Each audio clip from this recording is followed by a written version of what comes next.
Hi and good morning, everyone. Please kindly confirm if you can hear me clearly and just use a reaction to just react to confirm you can hear me clearly. All right, thank you very much. So we welcome everyone welcome everyone to another webinar. The topic for today is fraud and identity in 2026. What's beating our verification system? And I am David Adetoro. I'm the one who will be moderating this webinar. I work with Zeeh Africa as a product designer. And I just want to welcome everyone. Thank you for joining. And I want to especially welcome our speakers. We have speakers from SeedFi, Lendsqr, from Zeeh Africa, and Skaletek.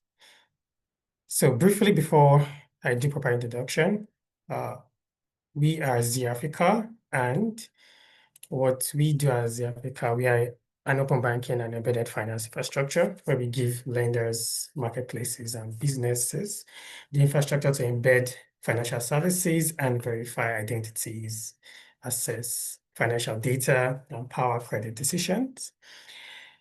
And without further ado, I would like to introduce our speakers.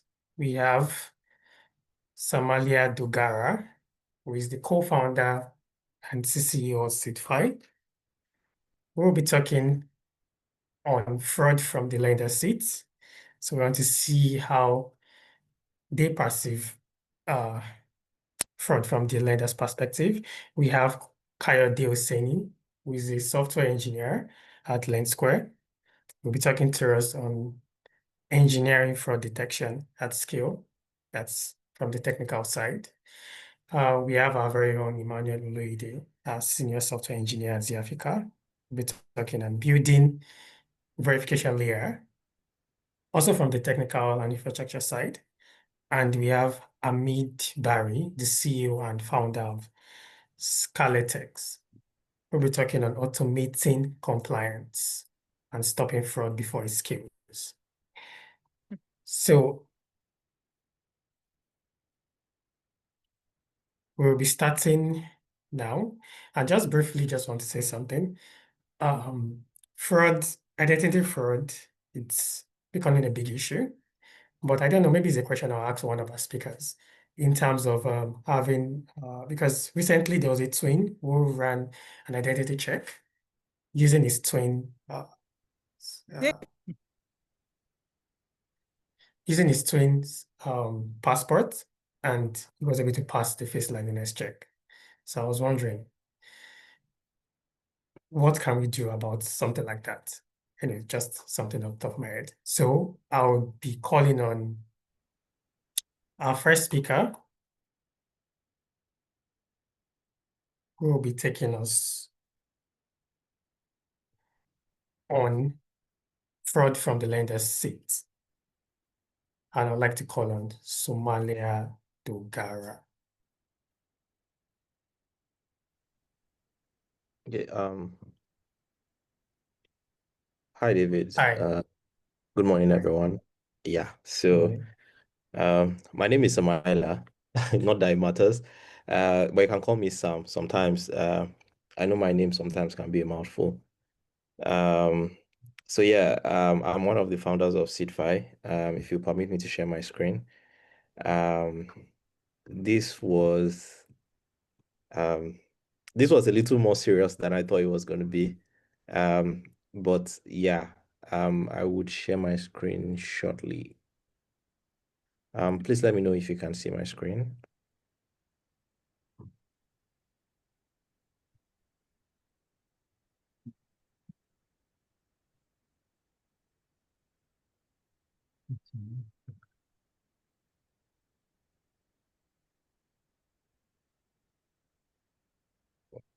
Oh, sorry, I think I have to quit the meeting and rejoin because of permissions. So if you could just give me a minute to do that. Unfortunately, it doesn't permit me to share my screen at this time, so I have to quit Zoom and rejoin. All right.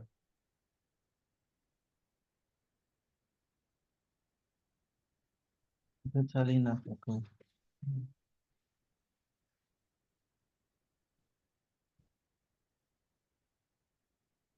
Sorry, is this meeting with is this the meeting with Betalim Africa? Or is it a different meeting? This is a webinar by Zeeh Africa. Zeeh Africa. Yes. Oh, okay. I'm actually in the wrong meeting. I have to check. But you can stay Time to for learn this time. to learn more about fraud and identity. Would love if you can stay. Yeah. Let me have one of my guys join. Let me send the link to one of my guys and then Okay, so I'm back. Okay, Welcome so back. now that I know it works, I can then choose the appropriate window.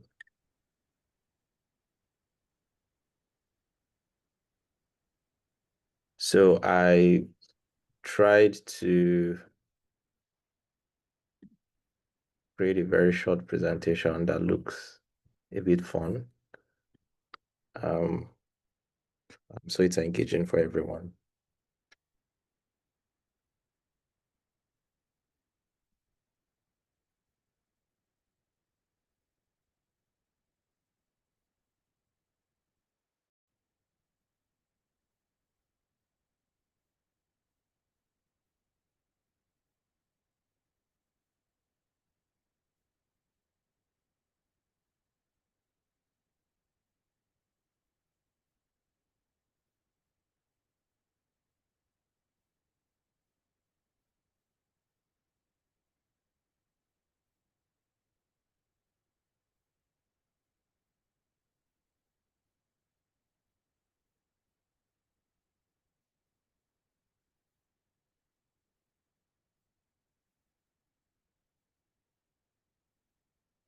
Yeah. Please let me know if my screen is sharing, and if it's full. Okay. Sorry, someone is joining from our end very soon. I'd like to drop off now. All right. All right, thank you. Okay. David, please let me know if my screen is sharing. Not yet. That's very strange.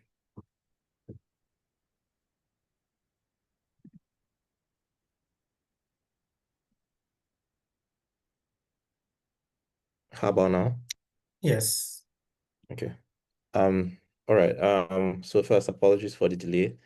My name is Samaila. So I tried to just put up something fun that's really engaging and we can relate to. So in the next couple of minutes, I will just take us through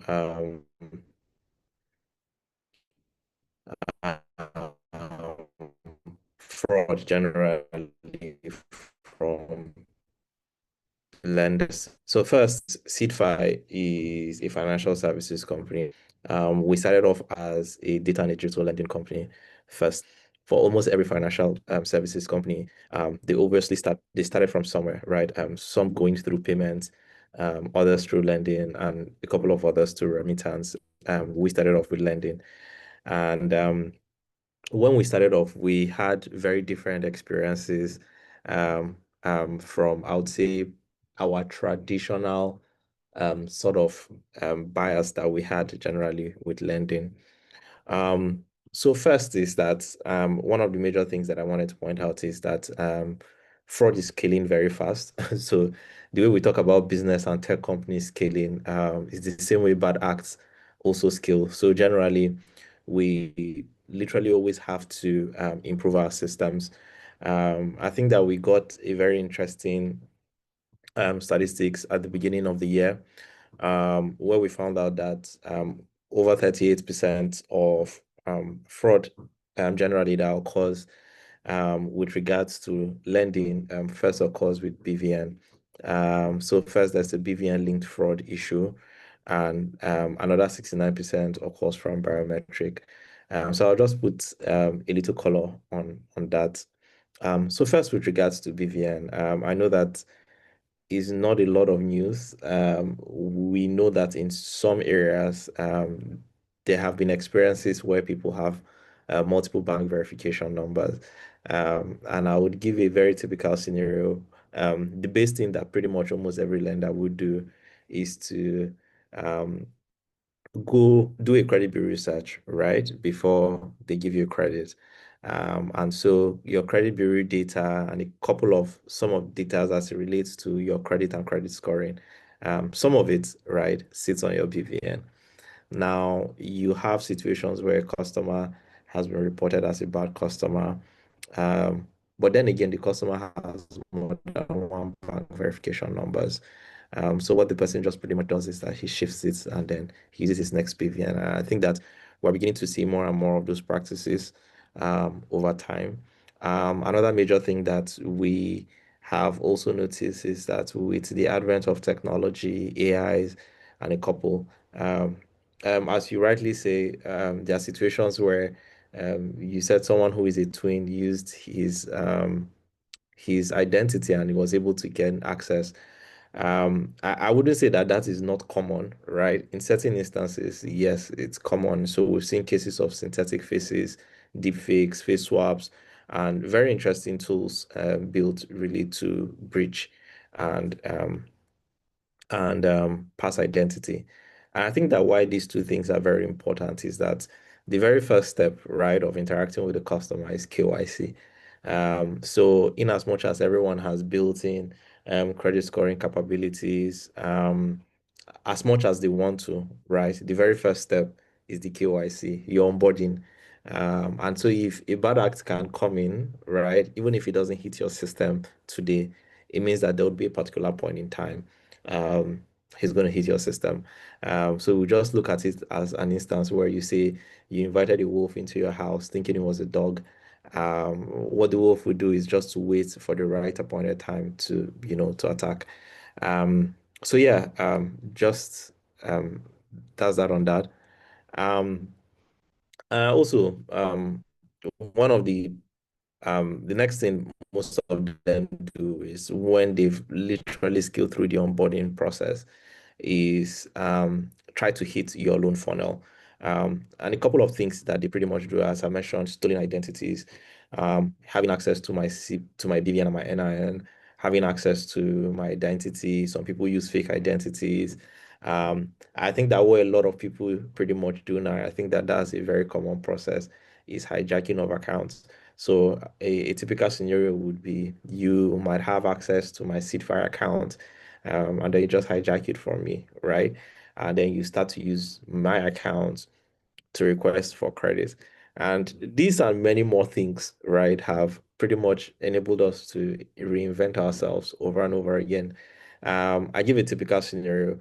One of the major things that we implemented um, is pretty much having a situation where we say that every loan or every credit that we disburse eventually goes into the customer's bank account.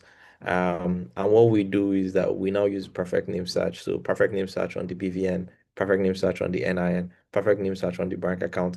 So Samaila David Dogara cannot be Samaila Dogara David in those instances of name mismatch because again, you want to be absolutely sure that even if, right, some of these guys come into your system and get access to um, and get access to your services and take credit, right? The money eventually still doesn't go to them. It sits with the ultimate beneficiary. And I think that for a lot of people, imagine I just sit in my house and then I see a credit alert that says loan disbursement 80,000, 100,000, 200,000, right? I think that a lot of customers then report or flag some of those disbursements. But again, I think that the most important thing is kind of preventing before you then come up with remedial actions. And then the most important prevention is having a very robust KYC process, ensuring that BVNs, NINs, um, your liveliness checks, and all those are literally top-notch on the KYC process. Um, Generally, I think I've mentioned this already. Primarily, there are pretty much four different ways KYC products usually used to be KYC processes. They use deepfakes and AI-generated tools. There are a couple of SQL injections here and there that they put, and then they pass in your liveness check. And for some very interesting reason, we found out that there also is a huge marketplace for stolen data. So BVN, NIN, so people have access to some of this information. Um, Another thing that people mostly do is automated identity testing. Um, so what they do is that they use bots, and so they overload your system. So if your system is not fully capable, a typical scenario would be someone taking my ID card and then using a bot to pass that combination so many times. Our chief of operations is here. We've seen situations where uh, a customer would request for a loan, I kid you not, over 50 times in a particular day, right? So you would decline the credit, the customer would go reapply for the credit, right? And over and over and over again. And this is a typical scenario for what you look at like automated applications or automated forms of testing. I think that one of the things that we have also implemented is having a limit, right? Um, I think that if you come on an application and you request for credit and the answer is no, right? Maybe the answer is no two or three times. There's very little you can do to literally convince me that it's going to be yes, the fifth, the sixth, the seventh, the eighth, the ninth, or the 10th time. Also, one of the things we just put up is the limits because if you don't do that, there are situations where a system just cracks and it breaks. So you think of it as a situation where someone takes um, um, a huge uh, a huge log of wood, right? And it keeps slamming your door. There's one of two things you need to do. It's either to put a limit to the number of times someone can slam your door, or you can literally just let it go and look at how much time the person will hit your door, right, to be able to get access into your home. Um, fraud patterns can go into customers having multiple BVNs. We've had tons of issues with customers having multiple BVNs, and I think that that's one of the interesting things with SeedFi, really, it's our technology. We are able to match BVNs, liveliness checks, and all that. So, why would I look like myself and have my BVN number, and I'm a customer of SeedFi? And then someone who looks perfectly like me would have another BVN. So those are some of the things that we flag, and those are kind of some of the situations you typically would see. Another pattern that you would notice um, is consistent applications. A typical scenario would be a particular person would request for a loan over and over again. Um, and or if they don't request for a loan over and over again, there's something that a lot of these bad acts have gotten to figure out that um, if you pay your credits, you have access to more credits, right? Um, but there's a bit more context to that. And so what a lot of them do is they log in on your application, request for a credit of 10,000, take 10,000 today, pay it back today, request for 12,000 today, right? Pay back your 12,000 tomorrow, request for 10,000 again. Now they make at least 10 to 12 micro loan requests and repay those micro loan requests, right? And if you go off the back of saying that, oh, look, I'm making my credit decision based on number of counts of the number of times a customer applies for a loan, right? It means you're not fully taking into cognizance depth of credit. And so in situations like that, we also flag those situations, right? And some of those recurring transactions or very little impact really. And I think that we do that to protect ourselves. Why these customers do this is that they keep doing that, and if you base your decision based on the number of counts with which customers use to make loan applications, right?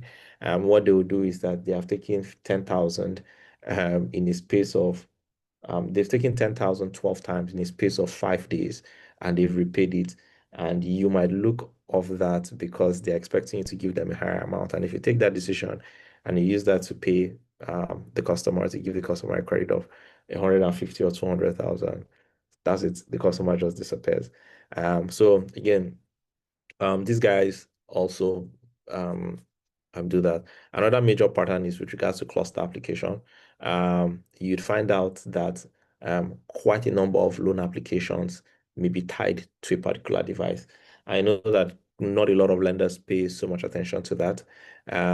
It would be quite odd for me to request for a loan on my device, and then another person requests for a loan on my device, and then four other people request for loans on my device. It explains one thing, right?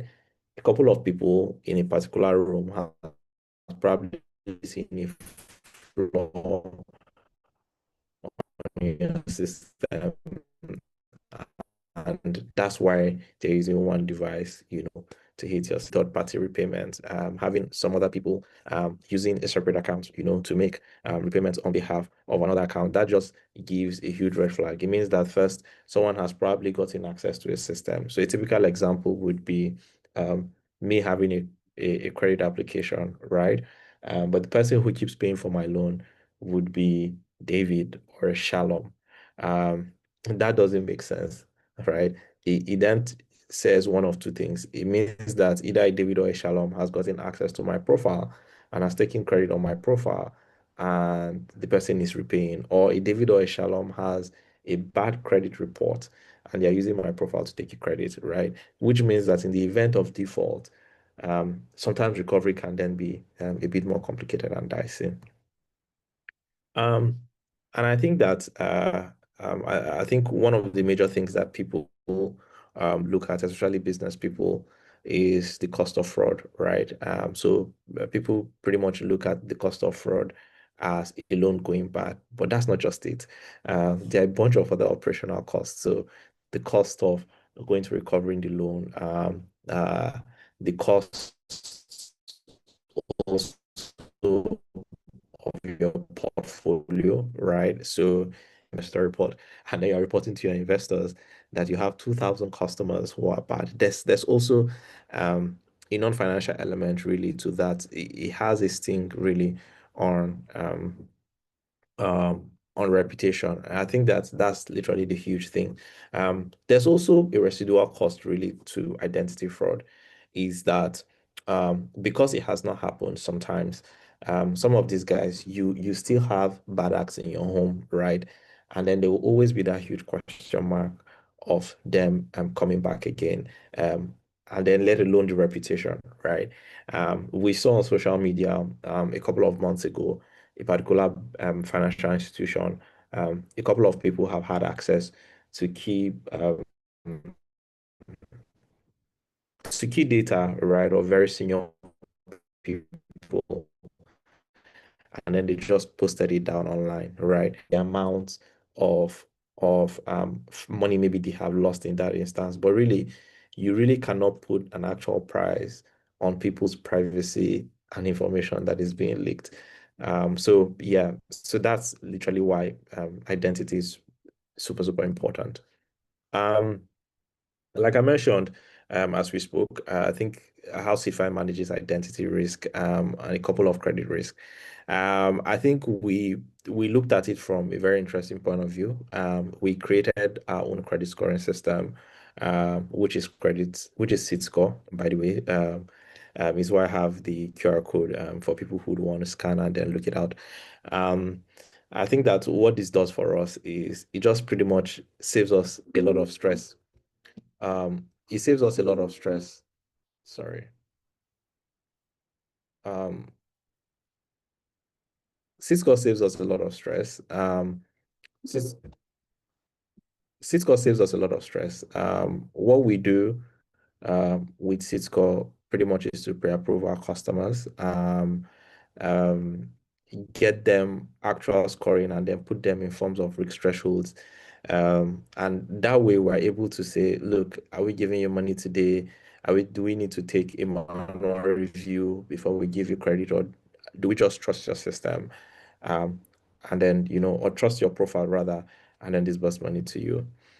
Um, But I think that the major thing is closing the gap with verification is first, false positives are expensive. What this means is that um, I think a false positive is people actually say, oh, we have implemented this, and they don't necessarily try to reinvent themselves. I'll give an example. The fact that you have built a scoring system, a KYC capability, right? That's a positive, or it's a false positive. Because as you adapt, that's how a lot of these guys also adapt. And I think the idea is just to keep reinventing yourself. Um, Another thing also is post-onboarding fraud is the real battleground.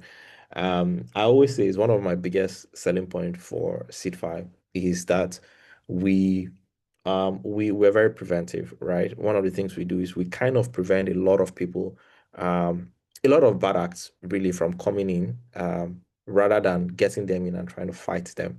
And I think that that's where the real battleground is. Um, Stopping them really on onboarding. There's no, I know this because I've spoken to a couple of tech companies and a lot, and people say, you know what, um, we just want to onboard them and then keep them at tier zero and keep them at tier one or keep them at tier two. The thing with technology is that technology evolves, right? And they might be sitting in your book as a tier one or a tier zero customer. And before you know it, the next thing they are hitting your system. And so the most important thing really is just literally prevent them from signing up, right? Just shut them out.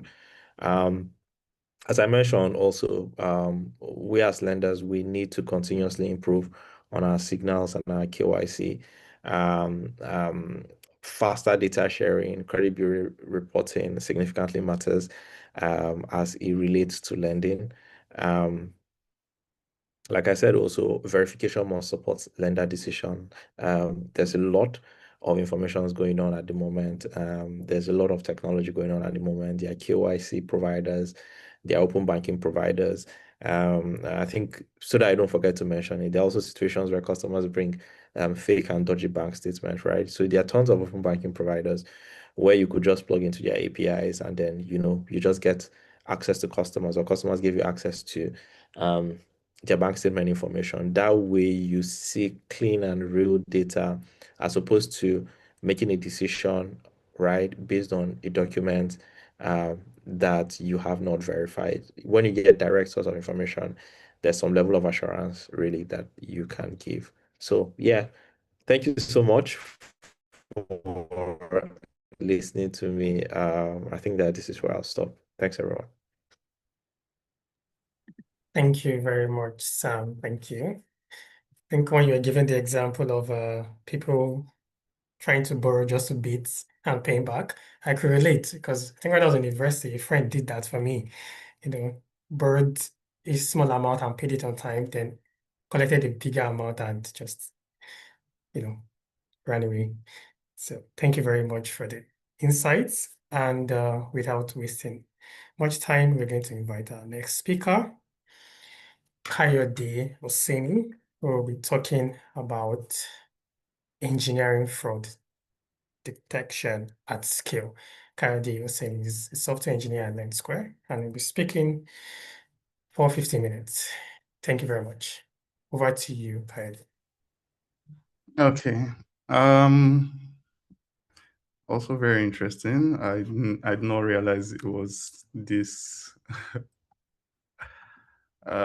Okay. Okay. I believe you can see my screen. Yes. Okay. All right. So I think Sam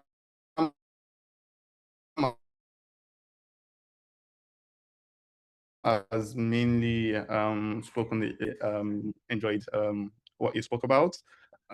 Yeah, so I really enjoyed what he spoke about. It was a very interesting session, and I think I'll just give more insight mainly. I mean, fraud mainly has gone towards how would I describe it? It has gone towards a place of it has gone beyond just getting people's data as easily as possible. We've gotten to the point that in this same country, we've seen where data is being bought. Mainly, I think a lot of people, they are scared about, my BVN, people can't access my bank, but at the same time, they sell out their NIN, they sell out things like their driver's license number. And I mean, the typical stuff that lenders and other financial institutions usually use to verify people generally. I mean, and it means it becomes very hard to track. It becomes very hard to know what is what, who is an actual borrower, and the way to identify an actual borrower.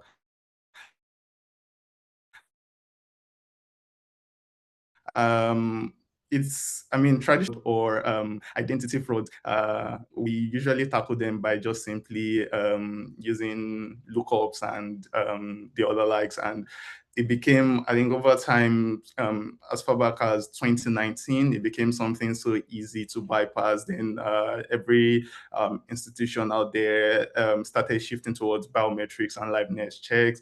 And with the advent of AI, we've all seen that has become so easy to bypass, no matter who it is. I think the UK, they are facing a current crisis where, they've placed a ban on, or they placed an identity check requirement for children under the age of 18, yes. And children are easily bypassing that using augmented faces. You don't even need to go as far back as AI. You just use the common thing, Roblox, or just a common image, and the identity system is able to just green light it, or just say a simple document that, I mean, you can generate with AI. It has the right set of it has the right look.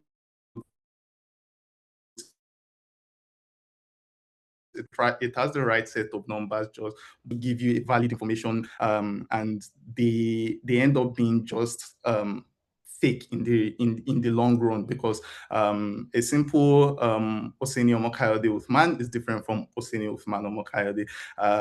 And this is a problem that everybody is facing currently. I think we are fighting about this, but I mean, it also means we tending to shift away from where we currently are.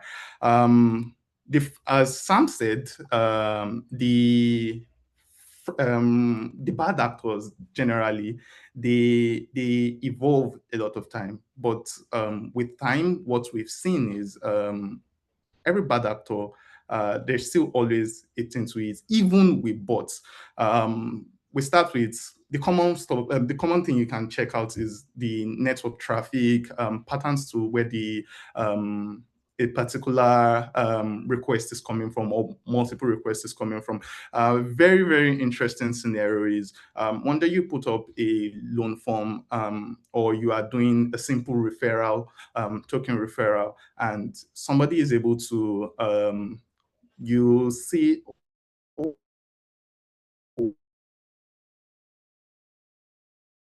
there's a very high traffic coming from a particular loan, and you're able to monitor and see that it's one person sees the fraud. The way it usually often works is one person sees the loophole. It then takes and shares the information with the other people. So what you often do in that kind of case, or what you often see in that kind of case, is majority of fintechs here in Nigeria, they'll tell you, to get a bonus for referring people, the other person has to do a transfer of this and that. But then you'll then see a Kayode Oseni sees the loophole. It transfers the 10 naira to a Sam Oseni, and Sam Oseni gets the sends that 10 naira, or refers another Uthman Oseni, and Sam Oseni then gets the bonus with that 10 naira. And I mean, it's the same 10 naira that is being recycled. Those are things that, and it's still within a specific a specific area. So those are things that we often look out for when we are talking about, or when we are trying to detect fraud. Another thing is the speed and timing. I mean, bots, when it's very easy to detect bots, the speed at which bots tend to interact with the system is often in a blink of an eye, because they know what to do. Often people, I think I recently saw a particular case where, the bad actor was able to, okay, if I don't do this too much, they will not catch me. But we are still able to see that, or we're still able to see that, this same person, or this same set of people, or from facing this particular region, what you basically do is you log in, you do a transfer, and then we are able to then see the match. You are transferring the same amount, you're transferring exactly the same amount, which is what I'm saying, exactly the same amount, exactly around the same time, exactly at the same pace. There's no human that can actually do that. I'm sorry, even twins can't even do that. So those are things you often look out for when you are monitoring your system, or when you are monitoring for fraud generally. Then, I mean, as Sam said, every bad, so they usually test before they attack this. Some can be there for a year, some can be there for 2, and they are just waiting for you to just slip up. I think they can check every 5 days, 10 days. Have they made this mistake? Have they made that mistake?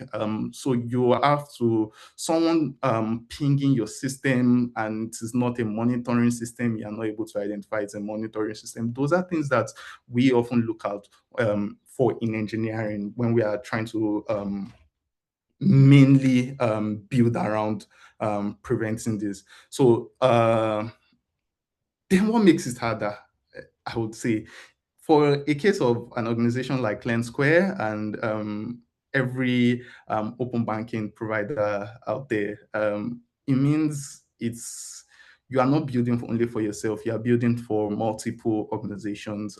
We've seen organizations that tell you, your fraud, I'm very serious here, your fraud system is too hard. You are cracking down on the on actual borrowers or actual customers. Make it easy for us. And then you hear another customer tell you, please turn on everything possible. Turn on everything possible. So you want to make sure whatever it is that's in engineering, you want to make sure that whatever it is that we are building, or whatever it is that we've built within our organization, or within for whatever provider that we build, is unique to them, or can be unique to them, or can be reusable by other. Just make it as flexible as possible, but make sure that you pass it on, you pass that information to the people that are involved. One often unique case is I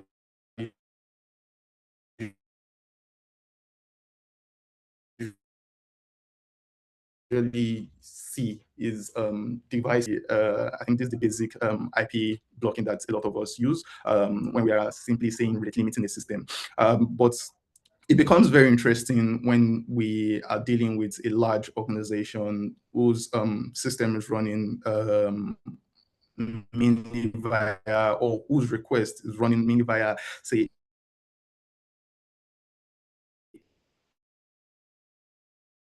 a single network here, a VPN or something. It becomes very hard or different to track. Then you did, and you figure out that, or you find out that people actually share devices, network that we all use. Take, for example, say we're all sharing a particular, as simple as a particular family bank account. We have something like that. And you are seeing people log in, log out from a particular IP address and suddenly you see something else from another IP, it becomes it should ring that, oh, it is something different. So if you're seeing everything that I've said, it means that in engineering, in this day and age, especially with AI, it is more about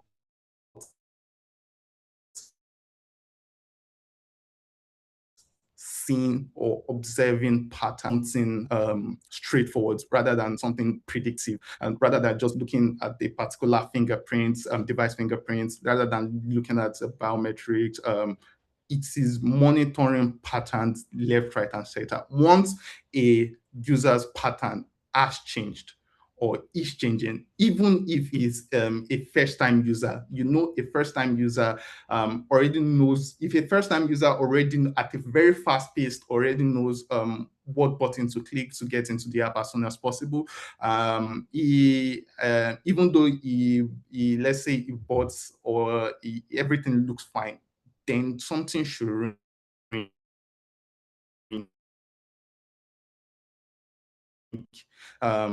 in the system, or your monitoring system looks like.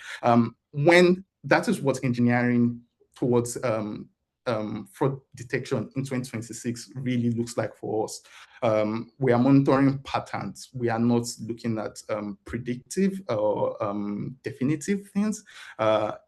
It is relatively harder than just normal lookups, than just normal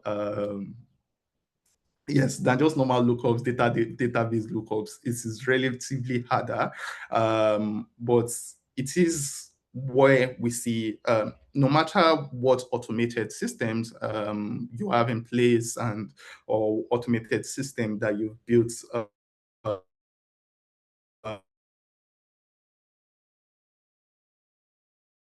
or the bad actor has built predictive pattern as the next set of customers within the same set of locations. So you see the constraint is growing as bigger and bigger as it is. And one interesting problem that engineering we would say engineering seems to have is,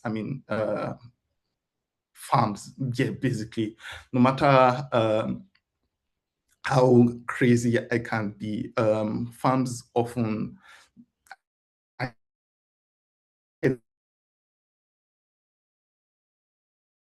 human farms or device farms.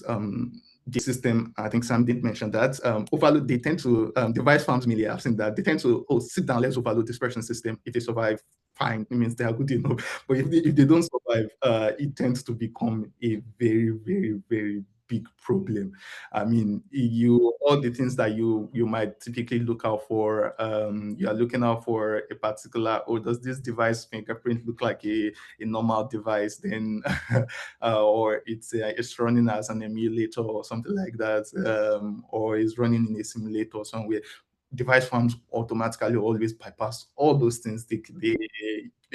At the black market, they're able to get large chunk of data that they can feed into the system just to say getting and overload the system. Device farms often tend to bypass that, which is currently a very, very big problem. But we've noticed, once again, it is always the same pattern. There is always repeated pattern no matter what you have. Human farms tend to be a very, very tricky one. Often it's just very large amount of people perform the same process, but it is not automated. It becomes very hard to track because that factor of human mistake comes into place. No matter how large your farm is, somebody is making mistake. We are looking out for patterns, but somebody is making mistake in clicking the wrong button in the same farm. And interestingly, when we say farm, it might not be the same location. They might be scattered across the globe, but they are basically, the information has passed on so much that they are basically doing the same set of things. But then what then becomes a way we can see that kind of thing. I mean, a lot of people tend to, I would say organizations tend to make a mistake where oh, you launch a product or you launch a new loan product, you're giving out a new loan, and you can see, oh, large amount of people are getting the loan easily. It should be a flag, especially in Nigeria. We know that a lot of Nigerians don't repay back their loan, and you've already set up different bureau checks to make sure to ensure that, oh, this person is able to we are checking to make sure that these people are not owing any loan somewhere, they've never owed a loan in the past, and other things like that. But then you are noticing, oh, there's a very high traffic of people getting their loan. It should be a flag.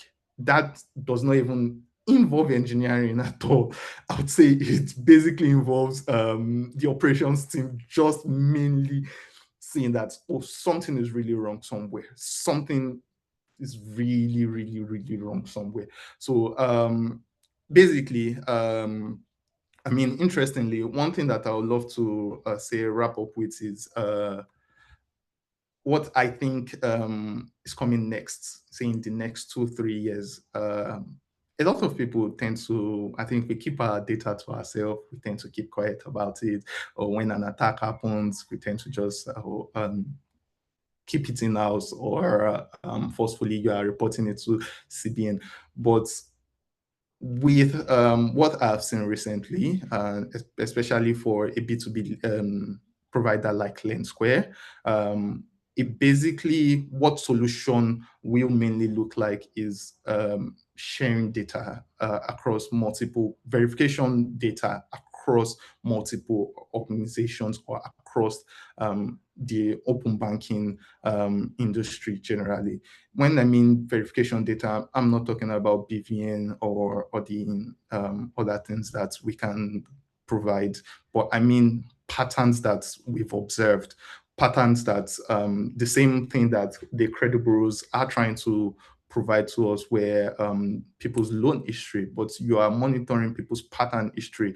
An organization like Lendsqr, where we have our ecosystem lookups that I would say ecosystem, yeah, lookups that we provide to our lenders. So it's something like, oh, you are able to, every lender is able to check across Lendsqr, not only within their organization, across Lendsqr, over 1,000 organizations. How does this person behave? Is he logging in and out? Is he transferring here to move to here, transferring here to move to there? All those kind of things.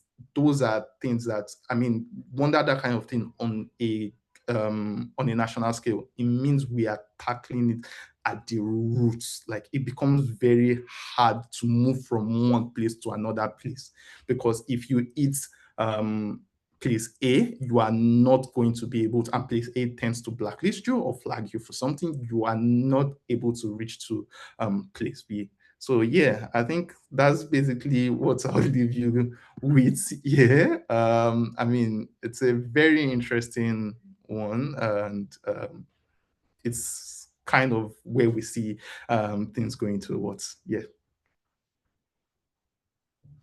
All right. Thank you very much, Kayode. Thank you for the insights.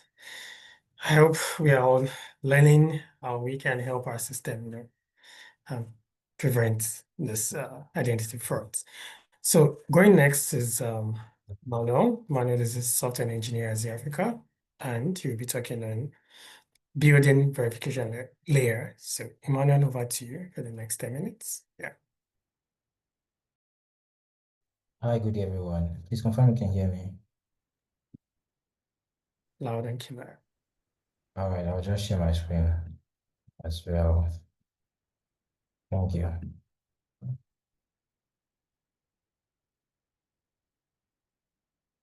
Okay, so I should be able to see my slide now. When I saw Yes. Sam, yeah, thank you. When I saw Sam's slide, I was like, oh, thankfully I'm not going next. I'm not going to be able to match that. That was a beautiful one, and great insights from Asheni as well. Yeah, thank you for having me. So I'm going to be talking about building a verification layer. and that's stopping fraud before it even starts. So early last year, CBN, right, flagged something strange in Nigerian's financial system, right? It's on Punch. I can share the link as well in the chat, maybe after the talk. And that was that the actual enrollment agent, people who are supposed to be responsible for registering Nigerians into the BVN system, which is meant to be the backbone of identity, for most of financial transactions, as we'll be talking about it on this call as well. Like they were registering still photographs as if they were live ones, right? And then, of course, you could tell that this was just for fraudulent reasons. So some of these photographs weren't even of Nigerians; they were just, foreign images and then with Nigerian names. So with this, they're able to open multiple accounts at different microfinance banks, mobile money operators, and then other payment service banks. So in total, they'll be able to move it about 329 million naira, right, from this fraudulent activity in proceeds. And here's what I want you to just take, maybe sit with during my time on this talk call. And Marvelous, yeah, sorry, Sarah, I see your message. I guess I'm going to take the ETH on the time, so I will try to keep it as short as I can. So one thing I want you to sit with is that the systems didn't actually fail because the fraud was really sophisticated, as we can see. So it was because of verification only happened once at the entrance. So maybe that's something you can see with as we go through this. All right. So let me go next. All right. So why did this happen? And thankfully, we've seen quite a number of changes in the past year to help mitigate this. And one of the reasons was because of there was no liveness check, when this actually happened, right? And at the moment of the capture, a photograph and a person were treated as the same thing, which is not something we want to rely on ultimately. Because liveness is going to tell you, oh, this is an actual person standing in front of the camera. Why? For biometrics, all you need to do is probably just upload a passport, and that is not enough, as anyone can get any other person's passport, rather than just upload that to that. So that was a liveness program, and yeah, hopefully, thankfully, we've had right now, if you open a lot of mobile apps, you see a lot of liveness check to help mitigate that issue. And secondly, there was no cross-record correlation, and this mismatch was detectable, right? But after they later reviewed it, so maybe looking for signals across other, identity infrastructure, right, on onboarding would have helped, because why shouldn't we you should be able to flag, right, multiple pictures across different systems, like Sam said earlier as well, right? So it wouldn't make sense to see a picture with a name and then see that same picture with another person's name. So that's one thing you could do as well, right? Just reviews or automated reviews to help mitigate that. And also, there was no behavioral monitoring, right? Money was moved within days. So if you're just like some organizations do the review weekly, some do monthly, while some do quarterly. But of course, this is manual, so this wouldn't be better. So we need something automatic to automatically monitor the person's or user's behavior. So that's one of the reasons why we had this issue. So next up, I'm going to talk about how we can help make this better with layered verification. So I'm going to categorize into 3 layers: the capture layer, the registry layer, and the behavioral layers. Interestingly enough, Sam and Oseni had already talked about some of my points across the slide. So we're gonna pick up some things from that as well. So first, on the first layer is the capture layer. Right, I'm not going to dwell too much on this, but this is just a layer where we get to know if this is an actual user, right, based on the video. They perform liveness checks. This is when you tell people to move their head left, right, open their mouth and smile, which can be weird when you're doing it in public. But yeah, so that's the capture layer. We also have the registry layer. This is cross-checking the enrollment against identity records, right? So some organizations do this with BVN and NIN, but you could also do it across other records, and even the demographic records as well, not just the documents. So you can check, does this face appear elsewhere under a different name? Or has this device been enrolled before? I think Sam also mentioned this point, right? When we see someone using the same device multiple times for similar operations on the same app. So you can do that as well, store records of those activities and use that as a check. And lastly, on my behavioral layer, right, an open banking and account data being used for at onboarding. So let me be careful here because it can be applied at onboarding, but most usefully is as soon as the user gets onboarded, you want to keep capturing data, right? And then use this for insights furthermore as the application grows. Because one thing that could also happen anyways, maybe we can't reduce the fraudulent activities to zero, but we can reduce to some extent because some people would go ahead and actually create real accounts, dormant accounts, or maybe simulate activities, right? But then use these accounts eventually in the future to maybe go for big loans in terms of lending or just carry out fraudulent activities. So that's one of the ways we can help reduce this. So now what looks good from an engineering standpoint? All right, so the first thing I'll say is verification as a service as an engineer. So most times when you're building verification services, sometimes maybe infuse it with your authentication flow. And whenever you do this, sometimes it contains account creation details, which might mean if you need to call those services later on, you would have to pass in those details, which would not actually be needed for that point. So what you can do is just abstract as a service on its own, which is mostly for the engineers out there, and then you can use it on onboarding and then other places as well.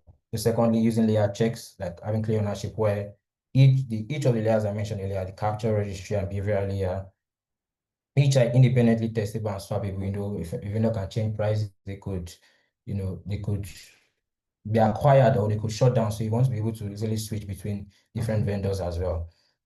And lastly, here is treating behavioral data as first class. So like I mentioned earlier, as soon as the user comes on board, they want to be capturing history, start seeing how they behave, right? So if they want to take any action in the future, right, you can predict from their previous actions to be able to handle anything that comes in from there and predict if they are actually the one before going ahead with any operation they are willing to carry out. So yeah, we've seen across the talk how all of these are related, from trust, protection, and then to continuity. So that's so my point to end this all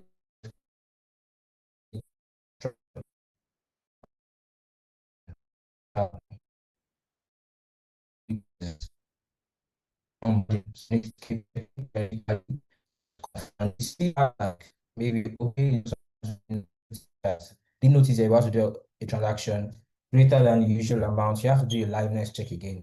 You have to confirm at that instant to make sure that this is the actual user who now wanting to make this transaction. So I'm gonna put it to stop at that, and thank you so much for listening, and thank you so much for having me. Yeah, thanks. Thank you so much, Emmanuel. Straight to the point, on time. Thank you very much. Great insights.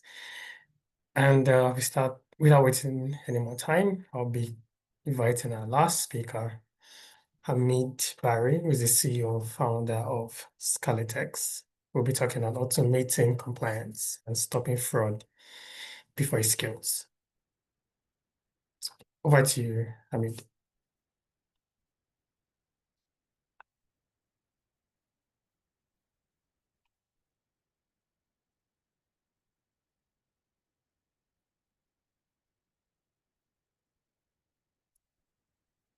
Hamid, please confirm if you can hear me. Yes. Are you guys able to hear me? Yes. And are you able to see me now? Yes, okay. All right, I'll go on and share my screen. Let me know when you see my screen. You guys able to see my screen? Not yet.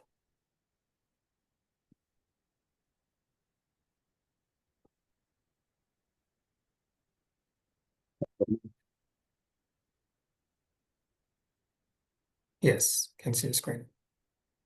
All right, perfect. So really quickly, I've heard some great things. So good job to the people that went before me. I believe it's Samuel, Emmanuel, and Oseni. Right?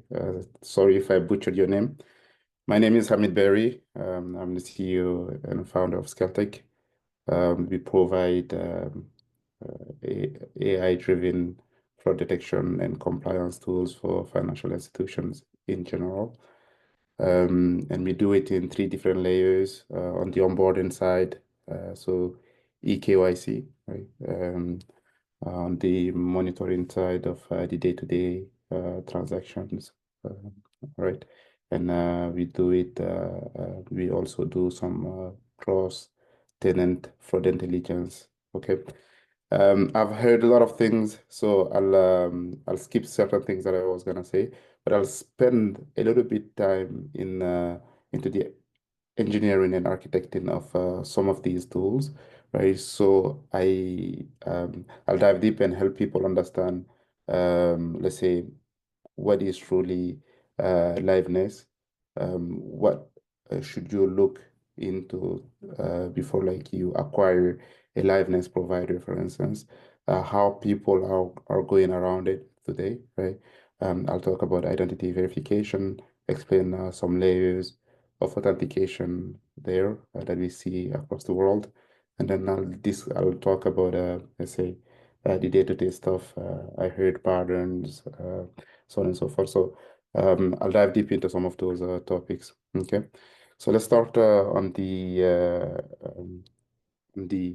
onboarding side of things. So when we say onboarding, we talk about onboarding of individual clients, right? Onboarding of organizations, of entities, so on and so forth. Okay, so I heard that what the others were saying is like, obviously, we want to be able to solve the fraud issue from the root, right? From the root is letting people get into your platform and use it, right? Now, the best thing, some of the good things that we've seen the past few years is authentication of ID, right? But yeah, with AI, a lot of things has evolved, right? So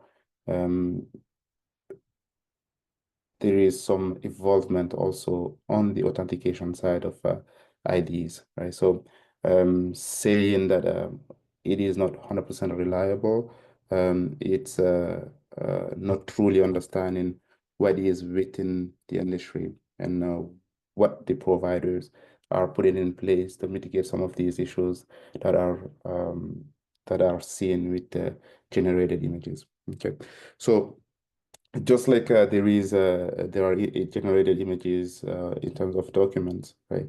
You are able to detect there are some machine learning models, some AI models that are able to detect, that are built literally to differentiate what is a deep fake and what is real.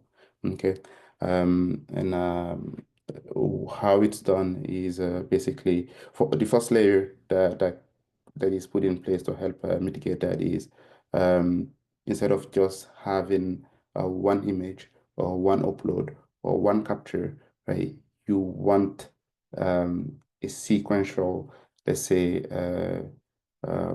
number of pictures of the ID. And how that's done is having a physical ID present in front of the camera and having auto capture. And with that, you are able to do a lot of, let's say, layers of authentication, including some let's say, some I beta 2 level of authentication that is seen across the world. Okay, so twisting the ID, basically doing a liveness of the ID itself, right, to be able to detect whether it's an ID, first of all, that is real, that is present in front of the camera. So that helps mitigate a lot of things, right? Because you're hesitant. If it's not an upload, if it's not, let's say, an auto capture, just an auto capture, you have the ID in front of the camera. That means there is a physical printed ID that is that has some validity to some extent. Okay, I'm not saying it's the way it solves all of our problems, but it reduces some amount of problems related to deepfake if you have the right AI models at the back that is able to detect this, and you have trained them on the right data.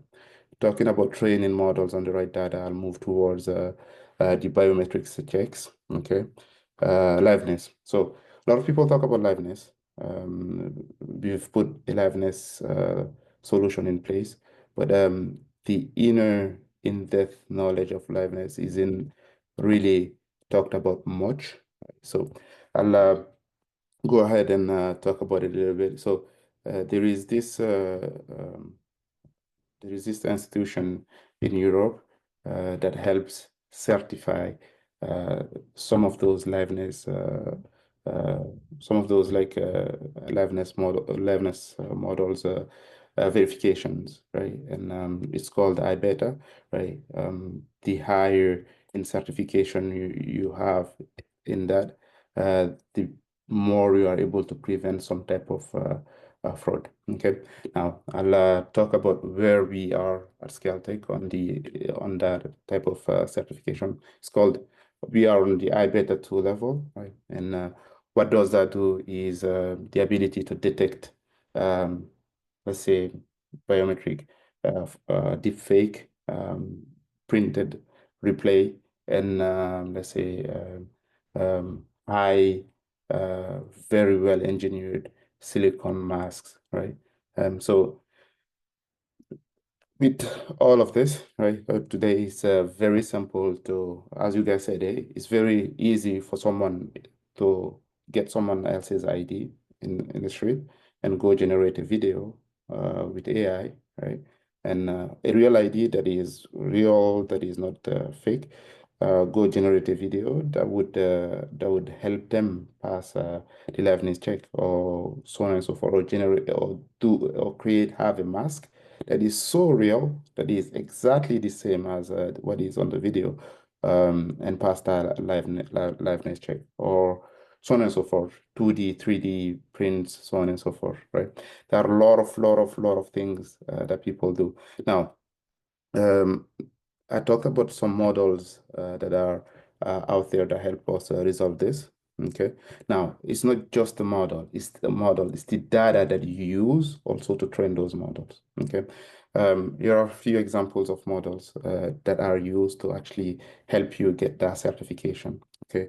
One of them is called, for instance, a spatio-temporal LSTM model.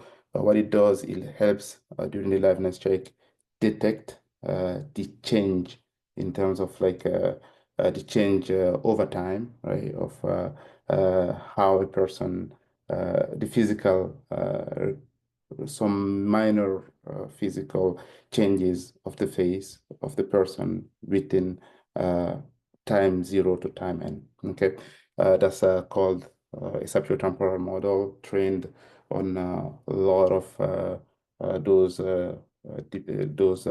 deepfake data, so on and so forth, right?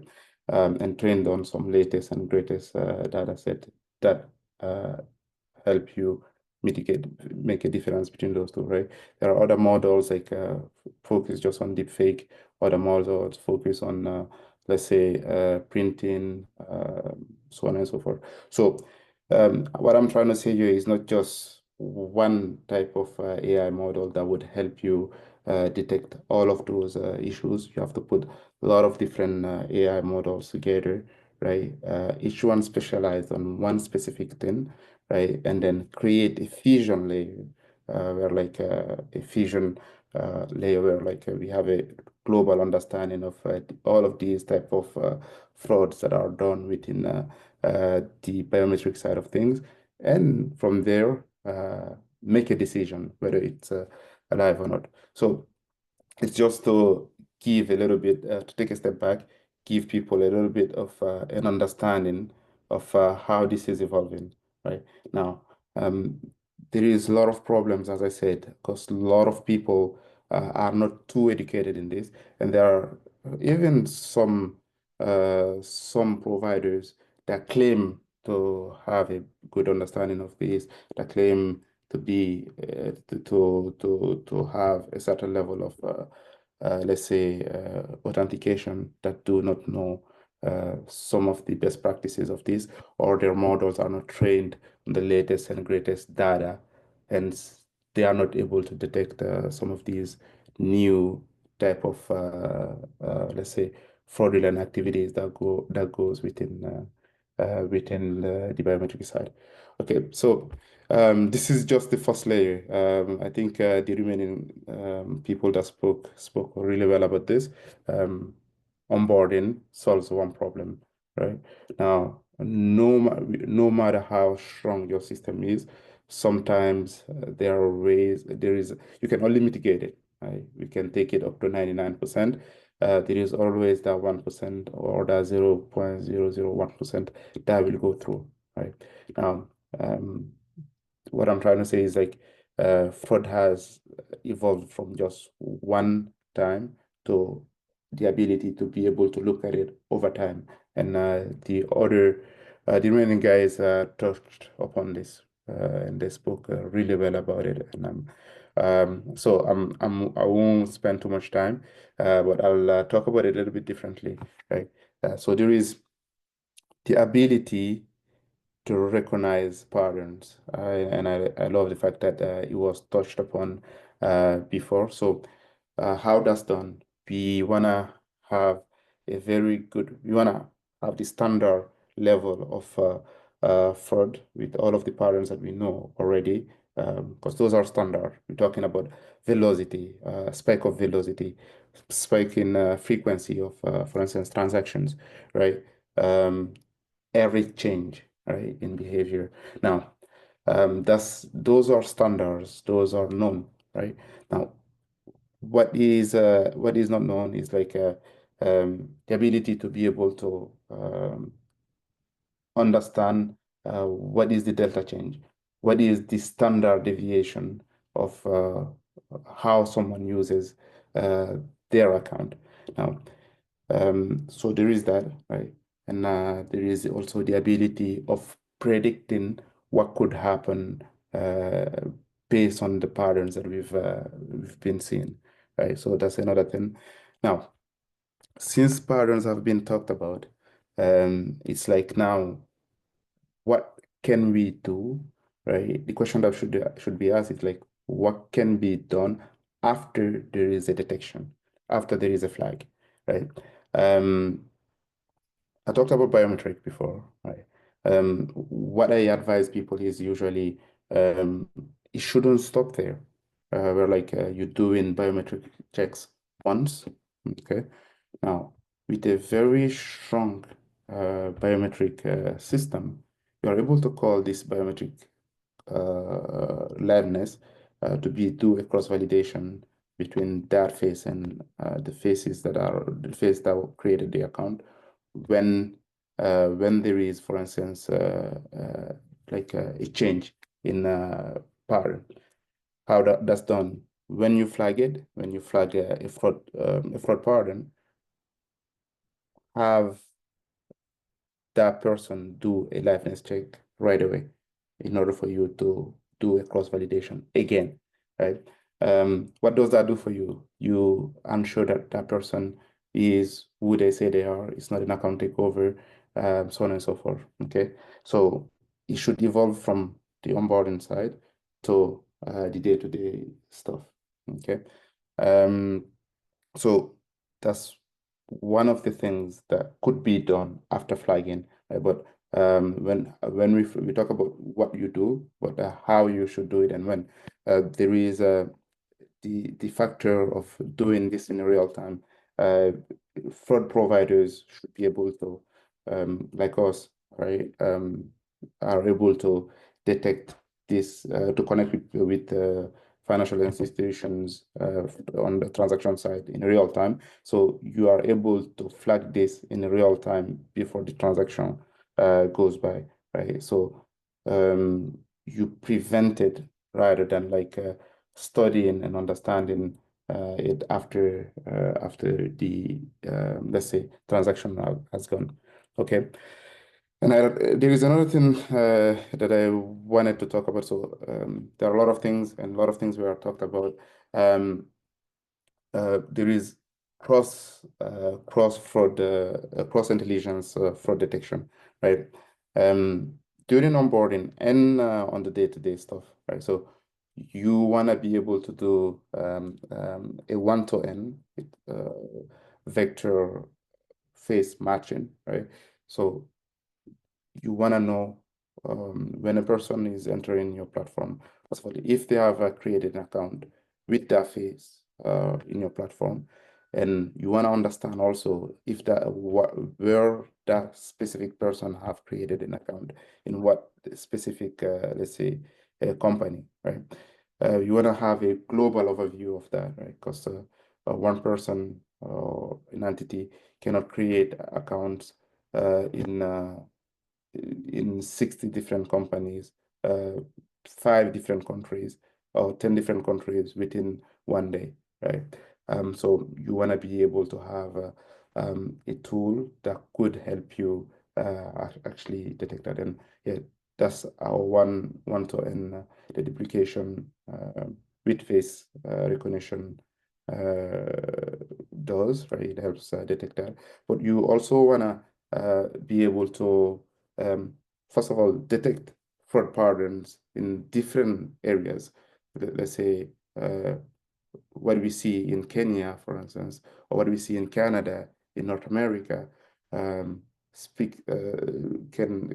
be easily replicated in Nigeria. So for people, for entities that are within the same industry, right, that is doing the same type of transactions, what we see usually in North America or what we see in Kenya could obviously happen to Nigeria. So you want to be able to not just share data, right, but to share the different type of patterns that are seen elsewhere to your specific users, so they can activate those patterns and be able to prevent some of the issues that are seen elsewhere, right?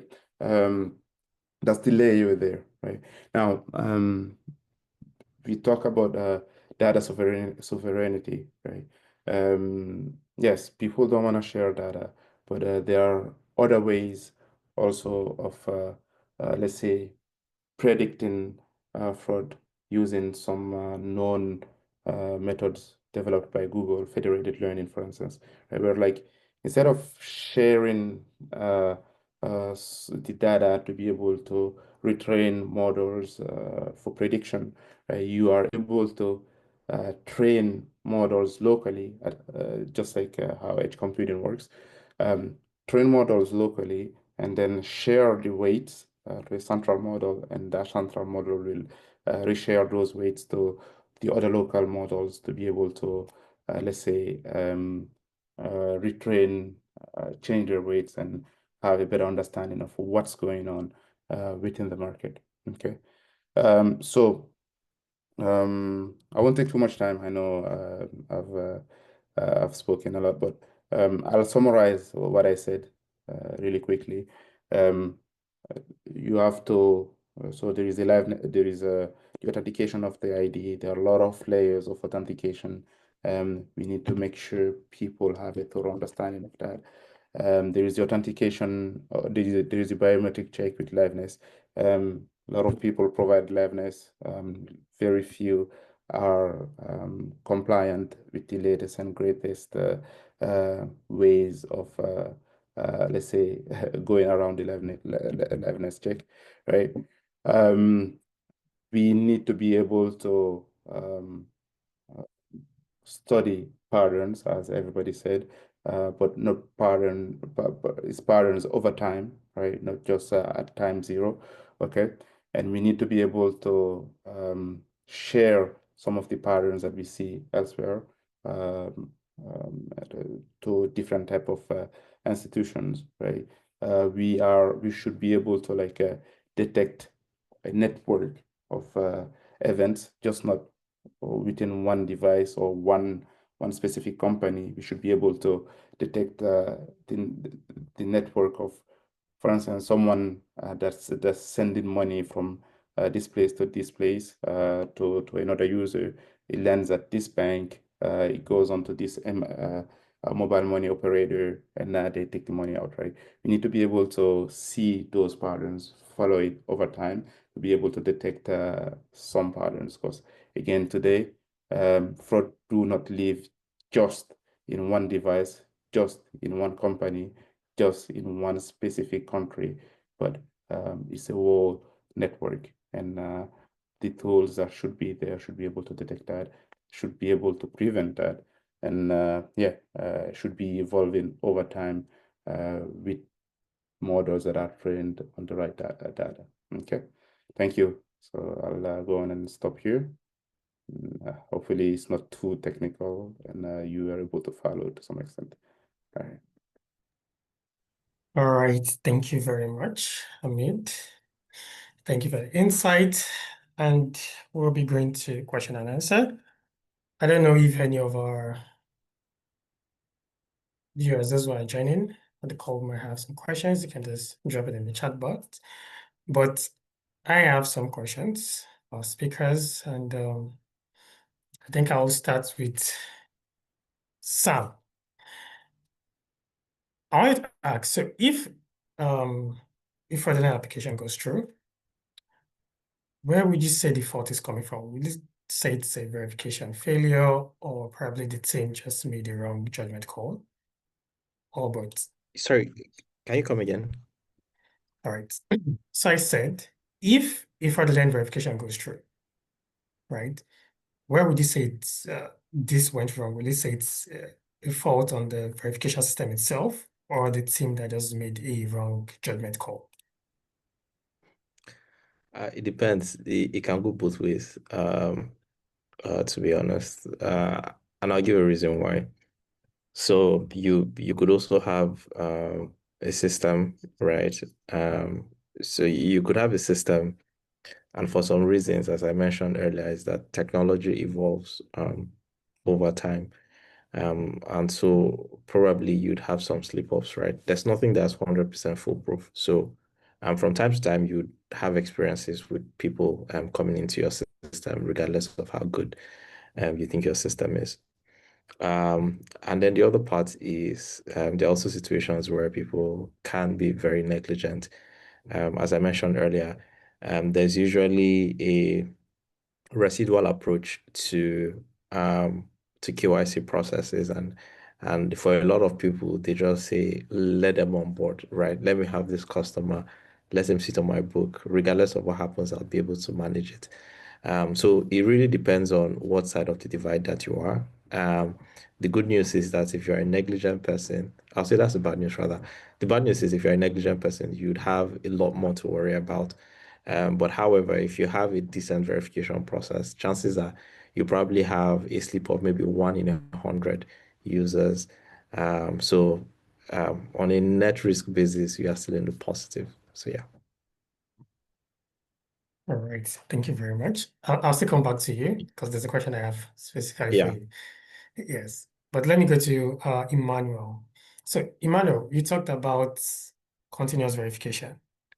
How often do you think a fintech product and app should recheck a customer's identity after onboarding? And what do you think should recheck to trigger that recheck?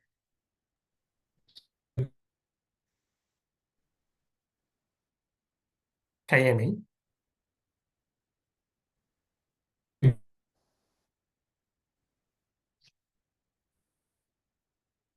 Sorry, Emmanuel, did you get the question?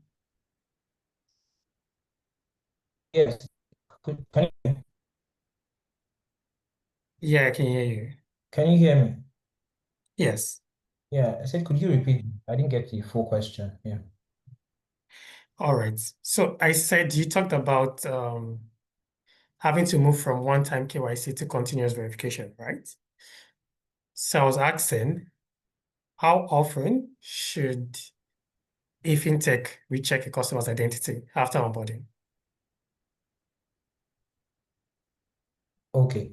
So I think I did give an example earlier of one of the fintech apps, but it's something that should actually be done it could be based on their policy. So it could be monthly, it could be weekly, and also based on certain events. So for example, the case I gave in earlier, whenever you detect an anomaly, so if you're going to transfer more than a certain amount, then you should probably trigger something different.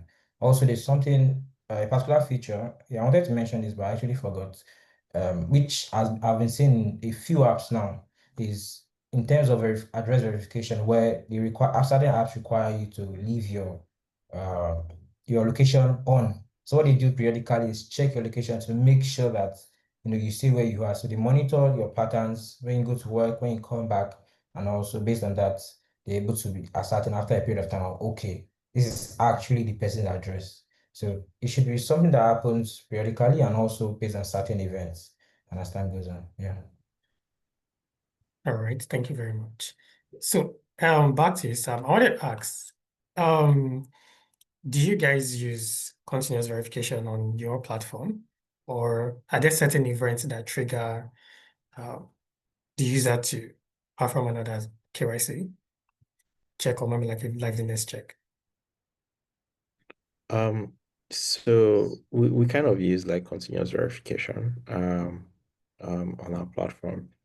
As I mentioned, we're very preventive when it comes to operational risk management issues. So for us, it has to be continuous. And so what we kind of do is there's something that I think our operations and our technology team does. I think after every hour, like some of those calls that run over and over and over again, the reason why that happens is just in the event that someone comes really on the wrong application. So it's one of the reasons why we're able to spot situations where customers have multiple BVNs, right? And then they're on the system. So it then shows that at some point in time, either there was a downtime or a service provider probably had a downtime or something. But I think that's one of the interesting part about building is that you kind of make accommodations really for API calls. So there are times where some of the informations that you rely on. So I don't like to use names or examples, but you could rely on a certain ID, right? And the agency in itself, the period with which you are calling data they're just sending to you is unclean. So you'd have to use a continuous verification process. In the event that what was sent back was just not correct, your system can then correct itself in those situations. So yeah. All right, thank you very much for that. And Kayode, a question for you. So I think you're building like fraud detection that has to work across many different lenders on the platform.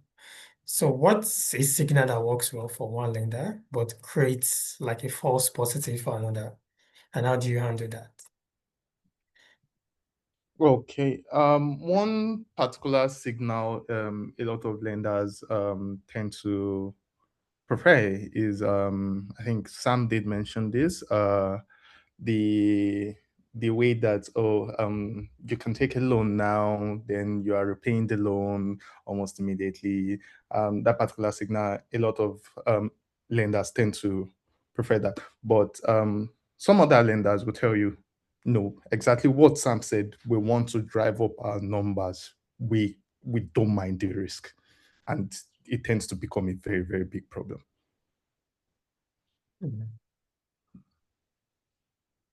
Thank you very much.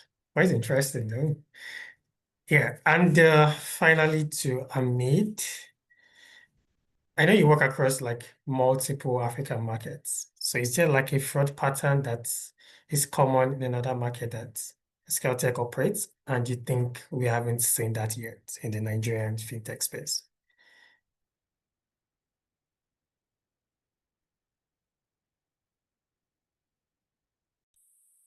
Are you guys able to hear me? Yes. All right. So yeah, it's a hard one. But yeah, it's here's the thing. what we see is very common, right? I heard of a lot of patterns here that is seen across the industry, right? In different countries. So yeah, it's very, very, very standardized, right? There are obviously the big use of deepfake, right? That we see. So the ability to detect that and being able to take that across different countries, right?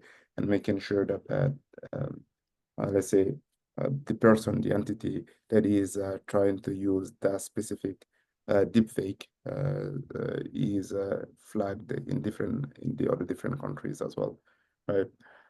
So giving you specific examples would I don't know if I can give you one right now, but yeah, there are many different patterns that you can see that are standard, obviously, that you see on the standard side, but there are other patterns that is seen in different countries that are obviously replicated within others, including deepfakes, so on and so forth. Okay. I don't know if that responds to your question. All right, thank you. So I don't know if anyone has a question for speakers before we wrap up for today.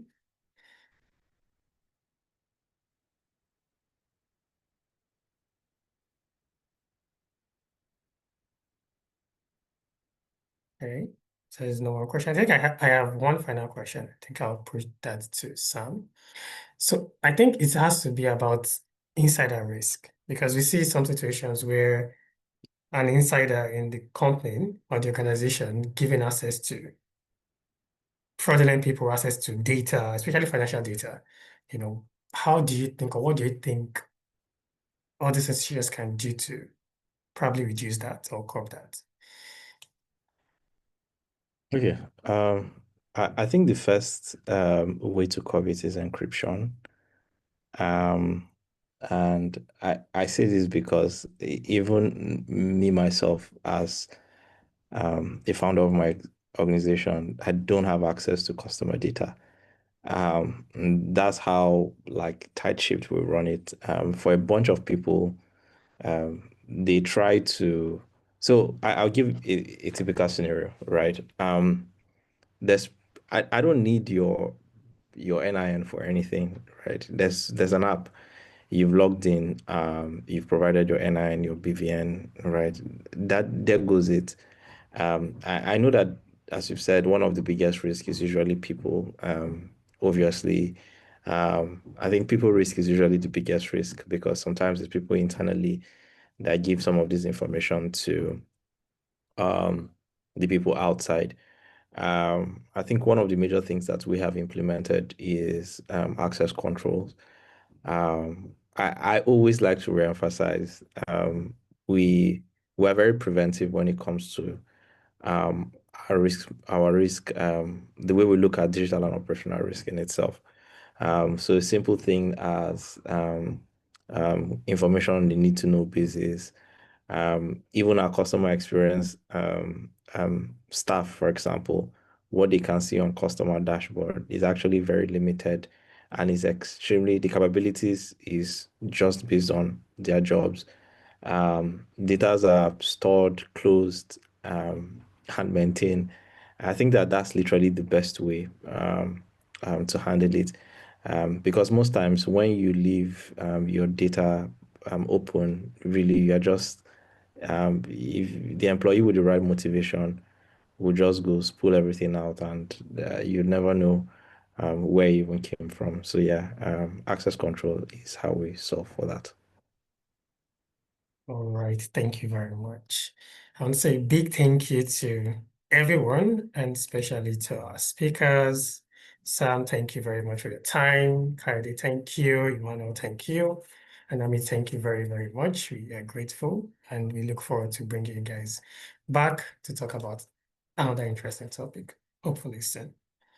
Thank you everyone for joining, and have a wonderful day. Thanks, everyone. Have a wonderful day too. All right, thank you. Yeah. Bye, everyone.